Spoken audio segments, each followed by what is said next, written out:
Čaute ľudia, neuveríte mi jednu storičku, no 3 storičky. Neuveríte, čo sa mi stalo. Počkajte, poviem vám kedy. Predvčerom som si zabudol vonku kolobežku, keď som bol a vieš čo, ja že idem, ja som už bol doma a že o 3:00, že idem von na ďalší deň, vieš, o 3:00 po obede. A potom zrazu iba, že počkaj, kde mám kolobežku? Tak som pozrel z okna a zrazu ešte tam stalo. Tak rýchlo som zbehol dole a tam, vieš čo, a tam sa stalo, že taký ujko sa už reálne, broskej, on sa takto vlastne, no, on sa už takto zohýňal pre tú kolobežku, že, a ja že, a vy čo tu? A on že, že ja si idem zobrať kolobežku pre syna. A ja že, to určite, keďže ja som si ju tu včera zabudol. A on iba taký, že be like Sonic. No nic, on utekal jak Sonic za mamkou asi domov. Nie, robím si srandu, to bol nejaký starý cap, 60 ročný. A potom ja že joj, tak už si to nikdy nezabudnem, už si dám na to pozor. Ani to. Na ďalší deň som si tam zase zabudol. Ale viete čo? Ale už som si ju tam nenašiel. Tak vieš čo? Tak ja že idem s maminou ju hľadať, vieš? A tam potom zrazu kamoš na mňa z diaľky kričí, že Dominik, nie je toto tvoja kolobežka? A on že, ja že hej, a že som sa ho spýtala, a že kde si ju našiel? A on že tam vzadu, za tým ihriskom, ja som sa ho spýtal, že kde si ju našiel. A potom som sa ho ešte medzi tým spýtal, že našiel si ju tam na tom ihrisku? Vlastne vravel som o tom, kde som si ju včera zabudol. A že nie, to tam vzadu som ju našiel. Tak niekto sa asi previezol po nej, spravil somarinky a možno z nej spadol a sa rozhodol, že už ju nechá tak. Alebo čo, niekto sa proste na nej asi poviezol a ju potom tak nechal. A ja že tak, už sa nič nemôže dokakať. Tak som bol vonku s kamošmi, potom ešte včera okolo 4:00, 5:00 a spadol som z kolobežky.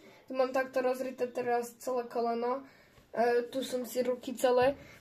Ono sa to tak nezdá na tej kamere, ukážte, skúsim vám to ukázať. O ježiš, vy ste padli mi. Aj kamera mi padla. Tu mám celé koleno. A teda vlastne sa stalo potom, že som padol, tak rýchlo som išiel domov a mal som taký bagel. A viete čo, ja som si bagel, no to vlastne natáčam som spadol, tak som mal ten bagel a ja som na ten bagel zabudol. Ja som si ho nechal na ihrisku. A reálne s kolobežkou som išiel 10 minút domov asi 100 metrov. 10 minút pešo. Tak toto. Tak potom som išiel už že jaj. A potom som chcel ísť dneska ráno von. A moja mamina, že dobre, ja pôjdem asi preč a že tak ti tu nechám nachystané veci a že šiltovku. A tú šiltovku sme nevideli nájsť a že tak asi bude v batohu. A batoh nikde. Potom ma to napadlo, že ja vlastne batoh nemám. A tak som išiel vonku si ho hľadať. Bol tam, kde som si ho zabudol. Ale na stromčeku zavesený, z neho všetky veci vyhádzané, a zmizli sme mysleli, že je šiltovka, ale to som našiel tu doma na stolíku, takže to bola chill a zmizlo. Reálne ja som mal včera pri sebe to potom, ale som mal Prime flašku, si myslím, niekto ju dal zalohovať určite, alebo sa odfúkla, ako tam bola a ju potom niekto našiel a ju dal určite už zalohovať doteraz. Z toho ani nerátam, že ju nájdem ešte dneska, lebo to je vlastne, teraz čo vravím, tak to je už dneska, teraz keď natáčam toto video, tak ja si potom vravím, že OK, tak to už bude chill. Tak potom som videl všetky veci vyhádzané, že počkaj, ja som tam nemal nič také cenné, tak to nič nebude. A ja, že ježiš, veď ja som si včera bral toto do peňaženky 6 euro. Takže mne ukradol 4,70, ten ujko, nejak tak mohol, lebo som si kúpil Tari drink, čo ste videli ochutnávku. A potom, že a ešte rukavice brankárske. Vieš čo? Jednu som našiel od Fučanu a tak potom som išiel o pol hodinku von zase a hodinu som hľadol jednu rukavicu, potom som ju nakoniec našiel.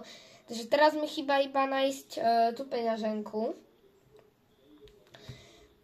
Hodím vám tu obrázok, tu máte.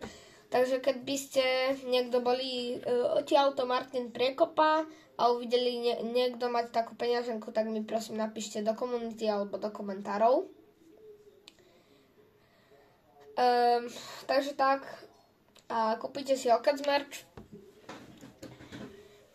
Píšte mi do komentárov, ak máte záujem, alebo do komunity. Ja vám s radosťou s tým pomôžem, iba my potom môžeme sa nejak dohodnúť. A tu máte ináč kód, ak chcete 20% zľavu od Tariho. Ale musíte si to rozluštiť nejaké asi. Počkaj. Dobre. Počkaj, si to jenom takto, lebo ono to približuje na tvár.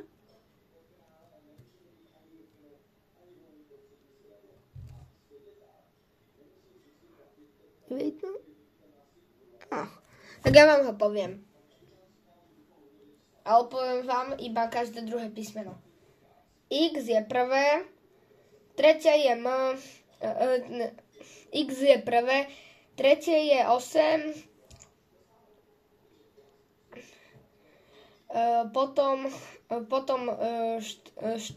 potom ďalšie je C, potom M, potom nič. Potom je už iba ďalšie, ale to už sa nechá. Takže počuli ste, môžete si tam niečo domyslieť, možno vám to bude fungovať, čo vy viete. Takže to je všetko a dúfam, že dávajte mi plus odber a ešte budem vlastne točiť, ešte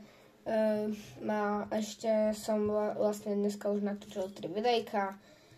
Je to chill guys pre dneska asi možno už, ale možno ešte niečo dneska natočím, ale rozmýšľam čo. A píšte mi do komunity alebo do komentárov, alebo kto má na mňa číslo, tak na WhatsApp, úlohy do ďalšieho videa, plním úlohy fanúšikov, a potom ak chcete ohodnotiť vaše kanály, tak mi napíšte váš kanál, alebo napíšte, že chcem, aby to bolo tá séria. Takže tak. A dneska ešte vám len tak mimo toho vlastne konceptu, lebo to je vlastne len také porozprávanie sa s vami toto video, tak vám ukážem moje dve najvzácnejšie fľašky, čo mám. Veď tú druhú to mám od nej víčko, to je Tari drink, tá druhá, a tu mám Fanta z Bulharska, Hroznova. To nikto doma nemá. Tu je Taras. Tari drink, Tari. No nic, Tari vypadol. Ešte to, ak by ste rozluštili ten kód, tak tu máte QR kód, hneď sa môžete pripojiť na stránku. A všetci mi, kamoš mi jeden písal, čo má rád jedného streamera, nemenovaného, tak nemôžem vlastne meno povedať, lebo má, neviem, či sa to dá použiť za neslušné vnuka, a on väčšinou na streame dá, že si ho môžete spraviť, že si ho môžete screenshotnúť a spraviť si fotku, takže písal mi to neto a ja spravím cez video, že mám zapauzovať, takže dobre, mohli ste si spraviť. A dávajte mi odbery, prosím odbery, prosím. Vidíte, aj Moon zase tu vraví, Moon to tiež vraví, dajte Dominikovi odbery, dajte Okecovi odbery, Moon to vraví, dajte mi odbery. No nic, viem, že je to trapné, a David Raja taktiež, čumte. ešte 22 môjim obľúbeným číslom. Jeho kradne. Takže tak.